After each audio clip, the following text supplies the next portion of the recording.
I'm Mike Hebert, owner of Cantex Roofing and Construction. Every day is game day, and we'll get it right when it comes to your roofing, construction, windows, and mirrors. Call Cantex Roofing and Construction today. Together, we are one serving you.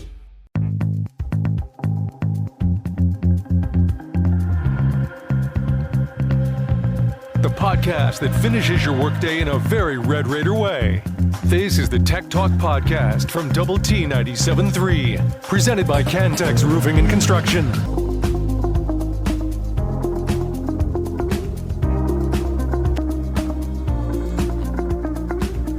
Happy Monday. Welcome into Tech Talk. You've got us on Double T 97.3 and Double T 97.3.com. Clint Scott, Dr. Mike Gustafson, Ben Poorman hanging out with you. We are live from the First United Bank studio.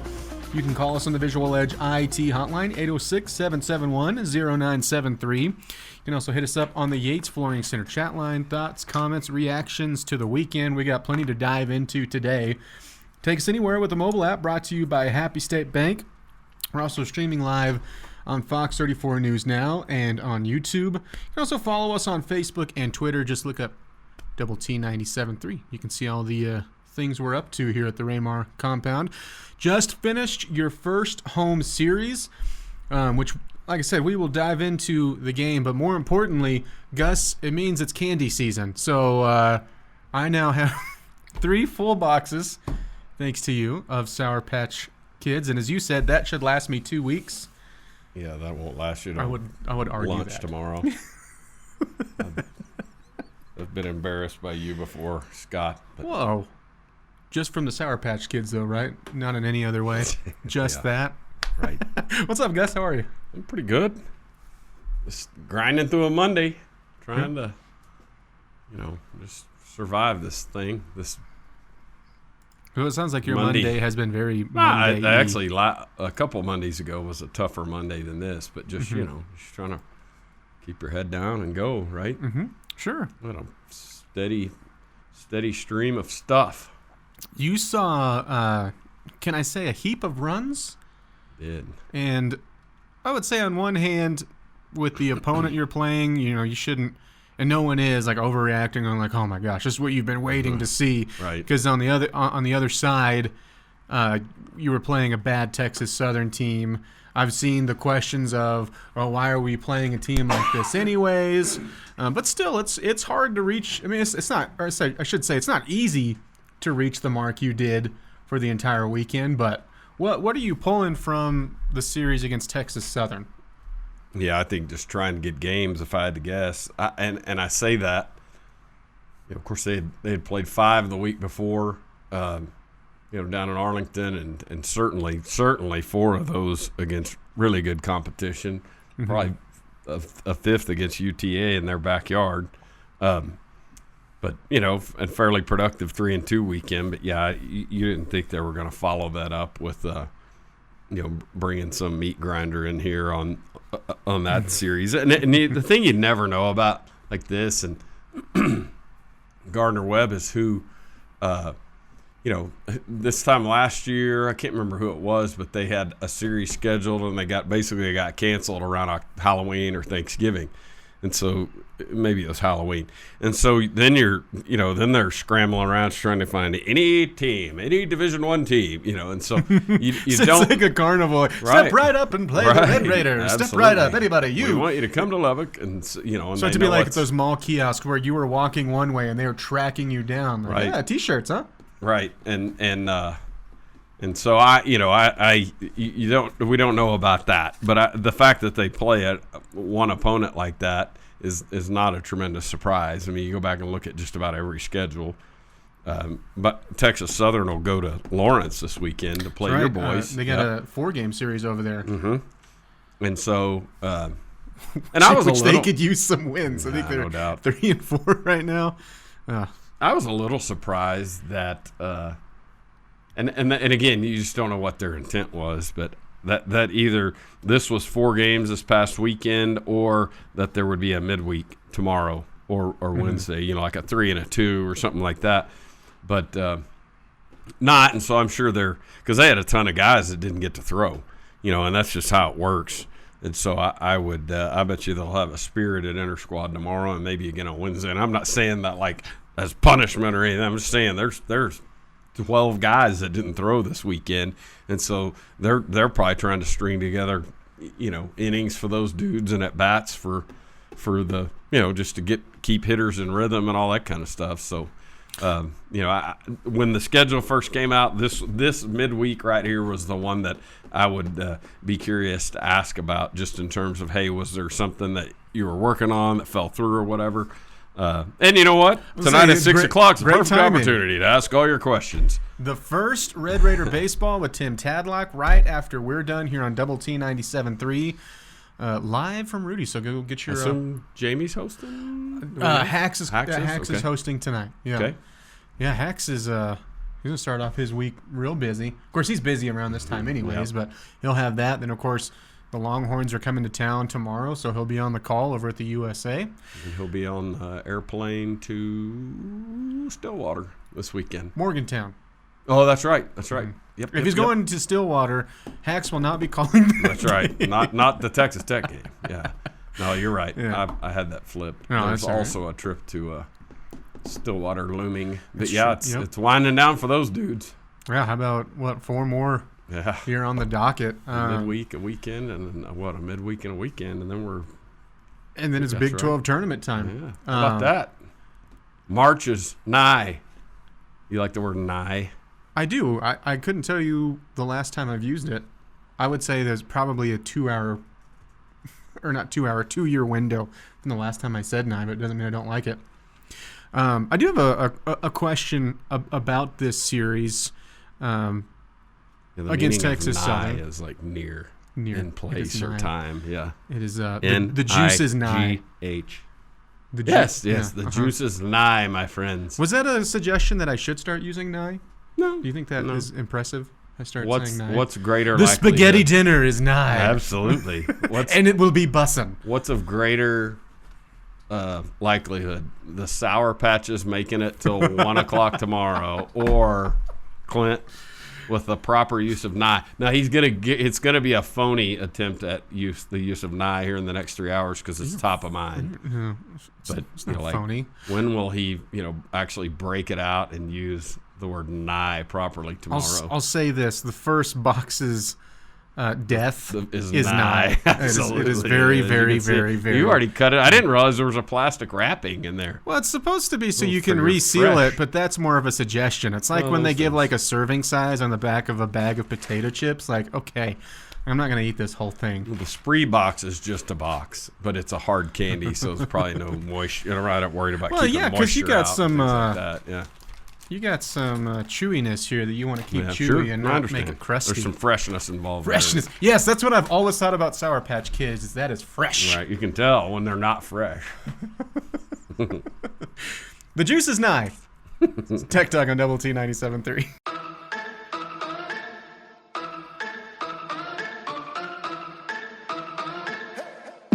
The podcast that finishes your workday in a very Red Raider way. This is the Tech Talk Podcast from Double T 97.3, presented by Cantex Roofing and Construction.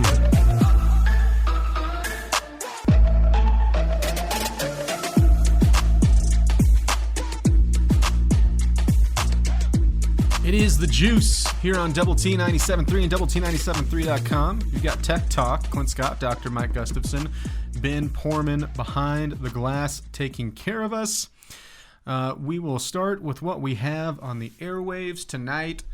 6 o'clock over on 100.7 The Score. Choice Woodman in tonight. It is the high school fan zone. Coaches from Coronado, Estacado, Lubbock High, and Monterey. As they'll hang out right here in the First United Bank studio. Hour and a half long program on Double T 97.3. Right after we're done, as we just said, first edition Red Raider Baseball with Tim Tadlock. If a truth serum question, what would you ask? From me or you? Yeah, you. I'd probably ask him a schedule question. Schedule question, just about if this 10 days here was exactly as they intended it, or if it was just because one thing that Tim talked about with me at First Pitch Luncheon, so a month ago. Mm-hmm. He said he had just been on a call, I think that morning, wanting with Big 12 coaches wanting clarity on 2025. Like, hey, what's our schedule? Yeah. Because what's going to happen is you get your schedule and you're going to have an open day. Well, then you're running around, on relatively short notice, a year out, going, hey, we've got an open weekend on April 14th and 15th and 16th of next year, or whatever it is, and other leagues are playing, and you're scrambling, and so, and that's where you take anybody that'll just raise their hand, but it gets hard, and so I know that, what I don't know is what we had on the books that got wiped away when the Big 12 added teams and. Went, hey, we're going to a 30-game schedule, 10 weekends, and you went, oh, okay, all right. So I was going to ask that question was, do you think coaches, as far as the scheduling side of it, do you think that they like having the extra couple of series with the added Big 12, roster, top to bottom, more teams and stuff like that? Because in that regards, it's on one hand, it's 2 weekends you don't have to worry about. Right. It's already a given. Right. But on the other hand, there's maybe not as much pliability to it. Right. So I'm guessing, pros and cons for both. But do you think in general that the coaches prefer having those extra series already in the books when they're conference series and not just slappies or something? Sure. It's a truly excellent question for Tatla. It'd be a great way That's to my ask. question. Well, it'd be a great way to ask it. You should text it to Hacks now and say, hey, ask this. Make sure you call the other schools slappies. Absolutely. Because it does clarify some things, but there is an open date that's stuck in there, and ours this year, our open date is at the very, very end, so it almost doesn't look like an open date, but it's the last weekend of prior to the Big 12 tournament when we go to Tempe. That's our open weekend. So we play 10 straight and then have the open weekend as opposed to, 4 and then an open week and then 6 or whatever. So we'll be starting up Big 12 play in 11 days. Yeah, wild. Yeah. Texas Longhorns. Yep. Lady Raider basketball was at home on Saturday. They lost to Cincinnati 68 to 56. It's now 7 games in a row that they have dropped. They got behind early. Especially in the second quarter when Cincinnati outscored them 22-10. It was a 14-point lead at the half. They tried to make a divot in the fourth quarter, but it was too little too late. I guess they struggled from deep in this one, 6 of 25. That is a 24% mark there. 14 turnovers in the game. And just, man, Yep, rough time for them right now. Struggling, rough stretch. No doubt. They're struggling, and hopefully they can get something going and righted before a Big 12 tournament, because that's their only hope now. And they are so diminished by illness. I think they had illness, and on top of the season beginning injuries. They're just not good enough to withstand a diminishing roster. Speaking of diminishing rosters, up next for them, they'll see TCU in Fort Worth on Wednesday. That'll be a 6 o'clock start time over on 107.7 Yes FM as they try to taste success. Yep. They need it. For the men's side, they were in Orlando taking on UCF, and you did see the return of Warren Washington, played 13 minutes. Didn't look like he was, and you wouldn't expect him to be. Didn't look like he was all the way close to form. And on top of it, Chance McMillian, he sits out with hip soreness. Today from Coach McCaslin says basically those will be a game time decisions, not sure, as you have Texas come into town. But you lose in Orlando, 75-61. Ends up being a 14-point loss. You were hanging around this for a while, and then in that final 2-minute stretch, well, you couldn't buy a bucket, and really you couldn't buy a bucket the entire game outside of Kerwin Walton's 18 points and Darian Williams' 19-point, 11 double-double. Mark another one down for Williams. But in that final 5-minute stretch, and then really in the last 2 minutes, you started to turn the ball over, couldn't hit anything. And like I said, Warren Washington, good to see him back, at least for a game, or at least it was. Just didn't look like he was all the way himself. Robert Jennings got in foul trouble. You saw the most minutes you've seen Emilio Lajo play all year and in a big fashion. You struggle from outside. 2 of your threes end up being from him in like the last 30 seconds of the game. But now, I mean, you're fighting to be healthy again. Yep, and no that's doubt. not the only reason you lost that game. No. But that, as far as big picture, you are fighting to get healthy right now. Yep, 32 to 12 points in the paint on a day where we needed to have, a blistering shooting day. Mm-hmm. We did not have that in any way, shape, or form, and this game just got away in the second half. I think the way that I look in it, the way this game played out, if you could have talked to Dawkins and talked to UCF, it played exactly into their favor. Where they really just had a commanding presence inside. For the most part of this game, it was another rock fight, fist fight type of game, which leans into their favor.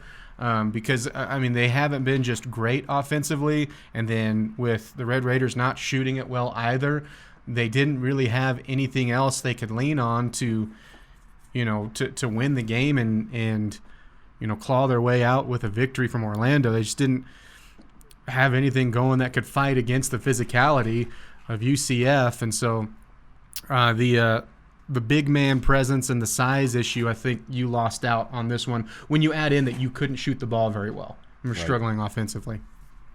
You will see Texas tomorrow, though.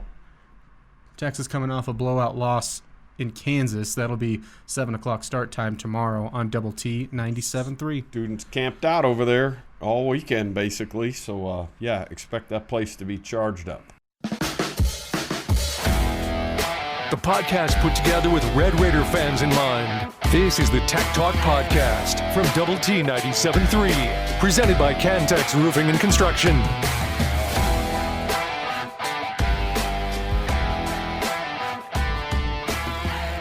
It is Tech Talk here on Double T 97.3 and Double T973.com. Clint Scott, Dr. Mike Gustafson, Ben Porman. Hit us up on the Yates Flooring Center chat line. Thoughts, comments, questions, all of that. Welcome there. This on the chat line, almost 30 minutes in and no story on the track teams. Men doing it in spite of their best sprinter scratching in the 60. Give him some love. I'm ready, dude. Yeah, I'm sorry. I don't need to be text line shamed. Texter, were you there like I was? Because I was there. I finished broadcasting a baseball game and walked over to the arena. So let's talk about that. I did want to get to this, and I apologize that I didn't get it in the juice. I have a few more stories I didn't get to either. But yeah, the Texas Tech men, they claim their 4th indoor title back-to-back.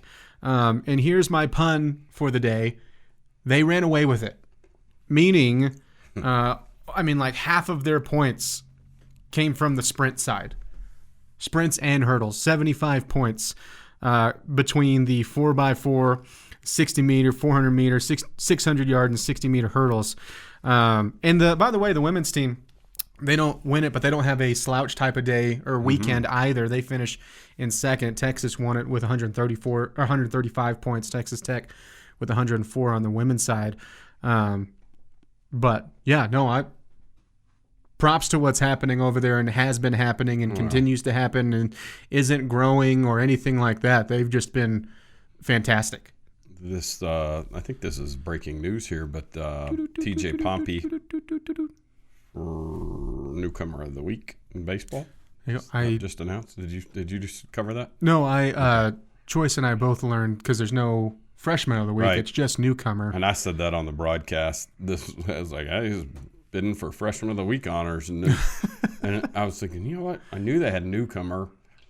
They used to have newcomer and freshman, so basically newcomer allowed for any sort of junior college or whatever, but now they've just consolidated it. Which is odd, because there's enough freshmen that play in the league. Are they like with all the teams and all that stuff? It's odd to me that they don't. That's the sport they decide we're not going to switch on this, or we're not going to split it. Right, and next year we'll have even more teams in the league. Like, there's room for a freshman not to be, because then it doesn't necessarily put him on the same plane as a junior college or a transfer portal guy, but whatever. Anyway, yeah, the track meet was awesome. I got there in time for the 4x4s, and so there's 2 of those on each side, in each gender, and I just couldn't get over it. Now, I had been to a handful. I shouldn't say a handful. I'd been to probably 2 of the indoor meets early, kind of the early ones, the Corky Classic, and for an hour and a half, 2 hours here and there, and the other one named for the retired the track official who passed away. Sorry, I'm not thinking of that. And so I had gone to a couple of those and had obviously seen nice crowd in the actual fixed seating over there along the west side of the indoor track. I walked in and it's very late. It's after our game and they weren't even taking tickets at that point. The guy just waved me in. Just go ahead. I mean, because they're down to the last couple of events. Yeah. And what I'm seeing are the girls coming. They're coming at me, man. Just flying down this side of the track over here, the east side of the track, running right at us, and all of the temporary seating that they bring in, that basically where the garage doors open into the turf room, the football side of that thing. That place is just standing and screaming. As is often the case with relays, kind of builds. And I was like, oh, man, the juice. I pulled out my phone, started just videoing it, like, holy Moses. And then I walked around there and sat down and watched our team set a school record and win the 400, which I don't know if they could have done anything to screw that up and not win it at that point. But there was no indication, at least to the fans, that they didn't need to at least, place or whatever. I have no idea. But they go out there and win the deal, and they announce a school record, and all of our track kids that are kind of sitting down here in front of us go running out there. It wasn't a dog pile, but they were definitely a group celebration because they knew they'd had a heck of a day and just won a championship. Then later on, they dumped the cooler on Kitley and do all the things. So it was a blast. It was a blast after a day at the ballpark on which we took care of business. I was like, just a good sports day right there, man. Your quote-unquote spring sports had a great weekend. Softball won all 5 of their games, and I think they were down 6 twice. Once to North Texas, once to Minnesota, and the Minnesota one was a walk-off. Good. And so a good start for them as well. The track stuff, and we've talked about this a little bit. And that's not even the number 2 signing class didn't even hear yet. Mm-hmm. So they're trending upward, and not even, they haven't even gotten all the number 2 signing class on campus yet. The track side is kind of like you don't know how big Division I athletes are until you're actually around them, and you're like, oh my goodness, you really are a built different type of person. Track is one of those things when you see it at the elite level like that. If you watch it on TV or things like that, it still looks impressive, and the feats they're doing are still incredible, and the marks you're setting and all that stuff. But when you see it in person, it's like seeing the difference. I always try to think of me, and I've never once, and no one should, and I don't know why they would. Obviously not a speed demon over here, but I'm just like, how horrendous would it be if I was in this race with these people? Because it would be so fun. And it's like the let an average person compete in the Olympics just so we can see. Right. But like seeing that stuff in person is incredible. They really eyebrow raising. Yeah, and that's what's so dazzling about it. Of course, that corner's banked, and so when you walk in, the top of that corner's kind of above eye level up there, and they're flying, and they're running right at you, and then they hit that bank, whoosh, and it's just cool to see. And then when you walk around to the seats over there on the west side, kind of the normal fixed seating, which again where I sat for the Corky Classic, so they didn't have those other seats for those meets, and those kids go walking by you because they're sort of the holding. They put them up against the track, and it's sort of a roped off deal, and so you're kind of walking right next to them, but there's a roped off deal, and so like they're as close as you and I are, and they're walking, and you're like, you're you're a little different than I am. Did you reach out for a high five one? Yeah, just to see? Yeah, you probably could. They're but they're put together a little different. Yeah. You know, like their physique. You know, there's not much flab on those people.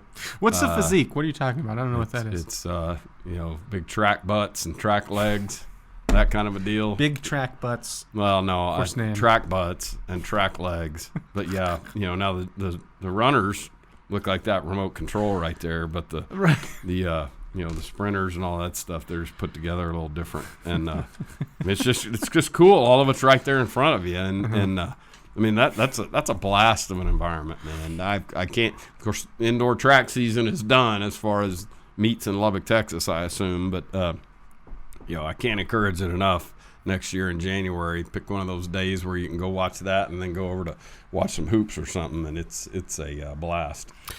Bullfighter says, and they cannot lie with their big track butts. Yeah, right.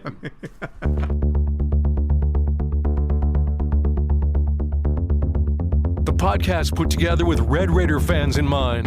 This is the Tech Talk Podcast from Double T 97.3, presented by Cantex Roofing and Construction.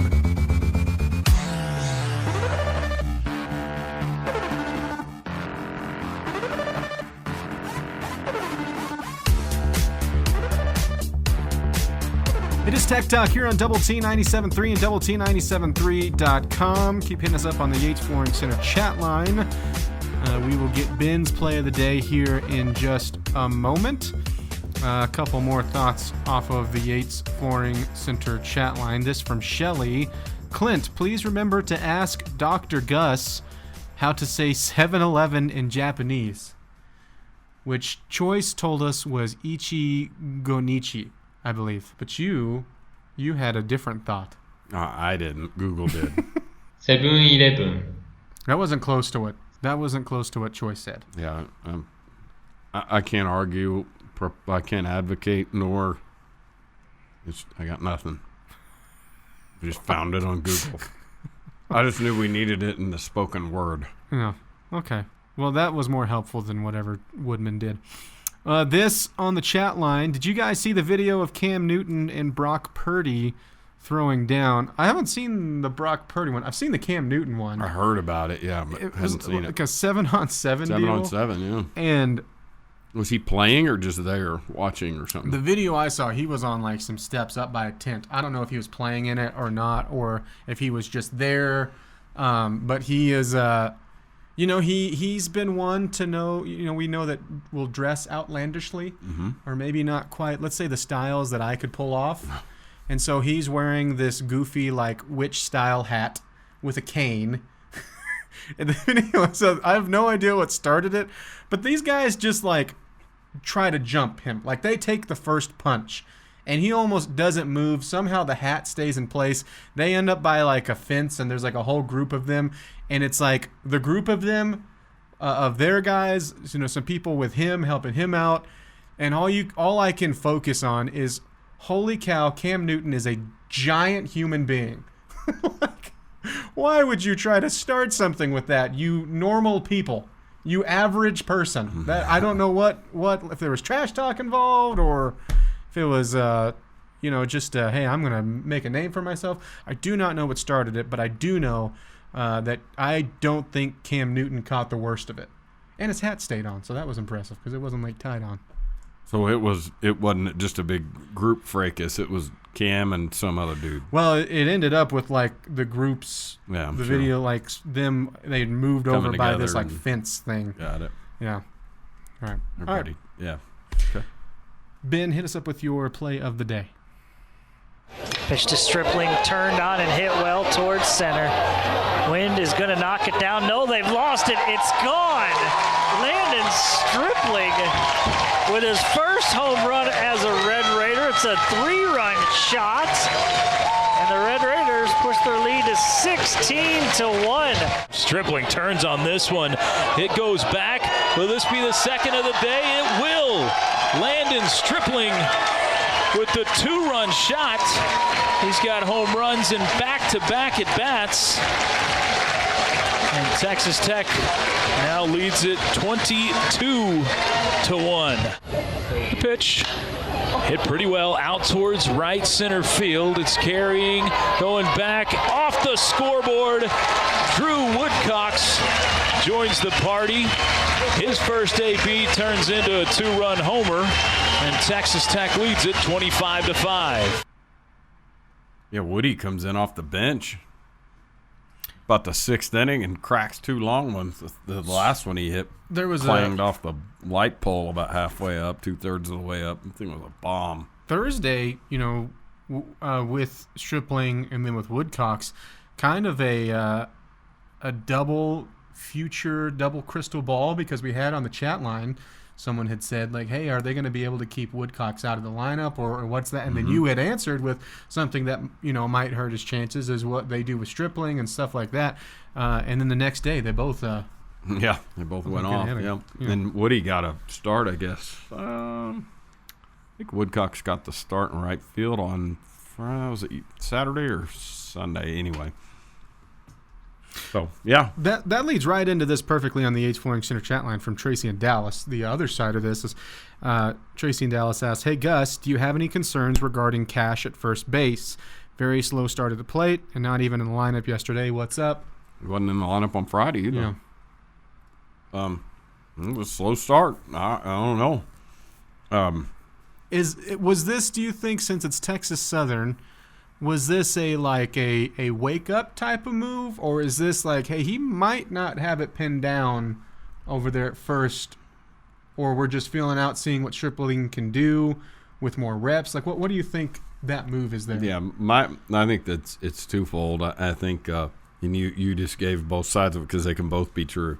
There could be some wake-up call going on, because, especially if you put it in the context of coming out of Arlington and into Friday's game. In that game against Oregon State, they had 1st and 3rd and 2 outs, and throws us over there knee high on his left knee, not into the base runner, and he just dumped it and rolled it over the dugout, like missed it. Not in the dirt, whatever.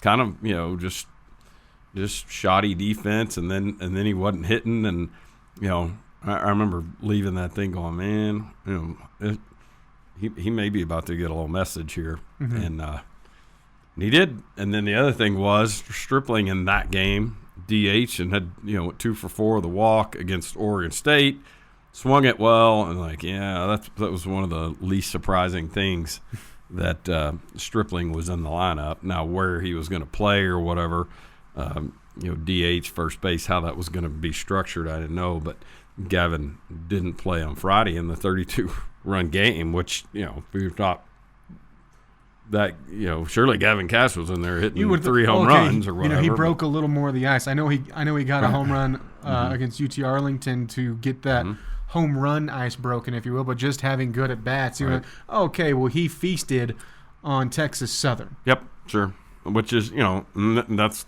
kind of why some of those games are scheduled, just to get guys going and whatever, as opposed to, brick walling that thing again. But so they get, look, Stripling can hit, man. He can really hit. And, I'm not going to be surprised if they don't continue to share duties, or if that's going to be Stripling's job for a minute. We'll see. But, yeah, that's because now you have, you noted probably going to be some intense inter-squad this week without a midweek game, but then you look up against Gardner-Webb, and I know out of both of us, I'm certainly the baseball expert. That's what they've said about our pairing. But I wouldn't imagine Gardner-Webb is going to be another daunting, challenge for the Red Raiders, or it shouldn't be. Is that incorrect? Yeah, that I do not know. I'm like you. I mean, they're 2-5. Let's see, lost 2 of 3 to Appalachian State. Lost to North Carolina A&T.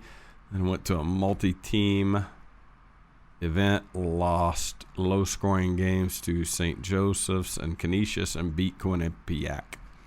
They play at South Carolina. Some real giants there on that list. They play the Gamecocks tomorrow. Okay. And then they come here for 3. So, it's about to get real for those dudes. And they play in the Big South. So, yeah, we'll see. But you're right. I mean, it could be another weekend of similar, mixing and matching lineups and getting some guys, trying to get as many guys reps as possible.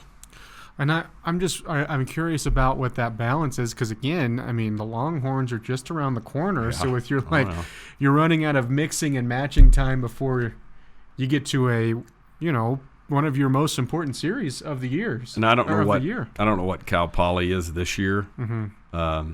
2 years ago, they had the Brooks Wallace Award winner, first-round pick, guy that's knocking on the big league door already, who was the coach's son. But this weekend, they did not score a run against the Longhorns in 3 games, which is really impressive. Yeah, really impressive. No, I know. That's what I'm saying. I don't know if Cal Poly is a whole lot better than Gardner Webb. Just quit. Don't even show up the third day. That's rough. Tech Talk on Double T 97.3. It's every Red Raiders' favorite podcast. This is the Tech Talk Podcast from Double T 97.3, presented by Cantex Roofing and Construction.